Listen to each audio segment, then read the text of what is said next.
Hello বন্ধুরা, আজকে আমরা কথা বলবো মহেশ বাবুর আপকামিং সিনেমা বারাণসী নিয়ে এবং দেখব কি হতে পারে এই সিনেমার আসল গল্প।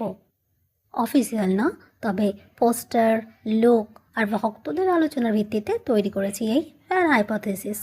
তো চলুন শুরু করা যাক। মহেশ বাবুর রুদ্র চরিত্রটি একজন টাইম গার্জিয়ান, যিনি সময়ের ভিতর দিয়ে যাতায়াত করতে পারেন। সেকেন্ড, কুম্ভা। কুম্ভা হচ্ছে পৃথ্বীরাজ এই চরিত্রটি করছেন, আর সেই সময়ের এক অশুভ শক্তি। তার লক্ষ্য ইতিহাস বদলে ধ্বংসের নতুন চক্র তৈরি করা।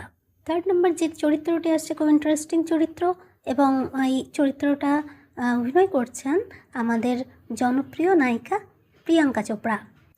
মন্দাকিনীর ক্যারেক্টারে তিনি আসছেন, আর ফ্যানদের মতে তিনি একজন নলেজ কিপার, যিনি রুদ্রকে তার যাত্রাপথে গাইড করেন। তারপর আসছি রুদ্রের প্রথম লুকে দেখা গেছে ত্রিশূল হাতে, বুলের উপর বসা, আগুনের মাঝে দাঁড়িয়ে থাকা এক ভয়ঙ্কর যোদ্ধা। ফ্যান থিওরির মতে গল্পটি 3টি সময়কে কেন্দ্র করে এগোবে, আর এই 3 সময়কে এক করে দেবে এক কসমিক ইভেন্ট, যা থামাতে হবে এই রুদ্রকে। শেষ হাইপোথেসিস অনুযায়ী সিনেমার ক্লাইম্যাক্স হবে সময়কে ঠিক রাখার জন্য রুদ্র ভার্সেস কুম্ভ। এদের মহাযুদ্ধ শুরু হবে এবং সেখানেই ঠিক হবে আমাদের সময় থাকছে না শেষ হচ্ছে। তো বন্ধুরা, এই ছিল মহেশ বাবুর বারাণসী সিনেমা নিয়ে সেরা ফ্যান হাইপোথেসিস।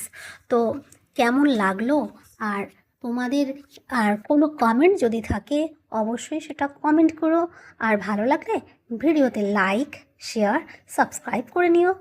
बाय। चैनल को सब्सक्राइब करो पहले। हाँ जल्दी करो, मुझे पता है कि आप लोग नहीं करते, वीडियो देखते हो लेकिन सब्सक्राइब नहीं करते।